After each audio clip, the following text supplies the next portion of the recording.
Hey everyone, and welcome to a brand new episode of Let Courage Be Your Guide, the podcast, a program where we challenge, reflect, and deconstruct the fears we face in the workplace or throughout our professional career, all while redefining what it means to be courageous.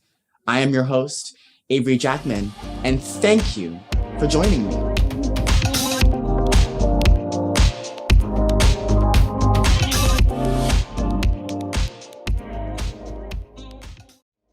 Welcome back. Today, we'll be talking about the fear of self-advocacy. Some of the greatest opportunities I have been blessed to attain so early in my career have been by asking for them. And do not be fooled, it takes a lot of courage to speak up for what you want. I distinctly remember moments before opening my mouth, I would be rehearsing in my head what I'm going to say 100 times, feeling nervous and shaking like a leaf. However, one of the ways I overcame this was by reminding myself of two important sentiments. The first, this one goes out to all my fellow procrastinators. Ask yourself these two questions. If not you, then who? And if not now, then when? Use this as a gentle reminder that if you believe you are the best person for a role, why should you let someone else have that opportunity? Don't delay. The second sentiment is an old proverb that, while I have no idea where it came from, feels familiar as if I've heard it my whole life. It states, "Those who don't speak up don't get fed," which speaks for itself, meaning if you want it, fight for it. Speak it into existence. Of course, this is easier said than done, especially in work environments that micromanage or measure work efficiency rather than employee satisfaction. Sometimes setting boundaries at work can feel more stressful than the work itself. Personally, boundaries was something I learned way later in life, because growing up in a Black Caribbean home, saying no when asked to complete something was considered a sign of disrespect. By not respecting someone's boundaries or not allowing someone to communicate their boundaries, it takes away an individual's autonomy, as they may feel as if they're no longer in control of their life and body. So, in spaces such as work, where ego and titles can make others feel as if they own your time, remind yourself that your work should not come before your life. And your life should not take the backseat to your work. What you contribute between the hours that expected or required to accomplish what needs to be done is what matters.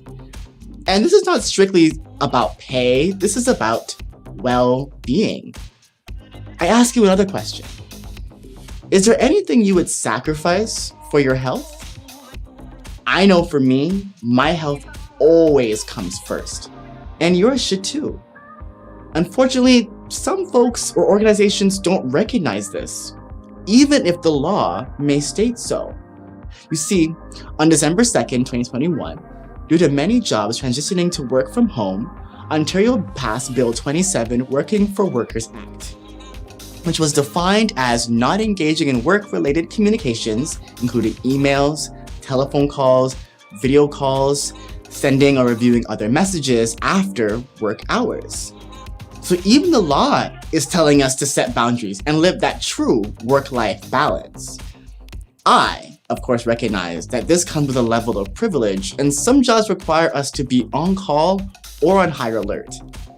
Nonetheless, the point of this episode is to stress the importance of self-advocacy, to recognize that your voice matters and should be heard, especially when it comes to protecting what should matter the most, your life. So, here are some tips and tricks to help you overcome the fear of self-advocacy. One contributor to this program shared a moment in their career where the strategy helped them find courage to advocate for their future. They started first by measuring the things that made them unhappy in the workplace, things that made them happy, and a list of what they wanted to accomplish in their career. while they experience backlash and judgment and even rejection, having that chart as a reminder encouraged a sense of determination to not divert from the career path and life they ultimately wanted for themselves. Finding out what makes you happy takes a great deal of courage, and sometimes leaving the places that ignore your happiness or do not serve you anymore is perhaps the step you need to make.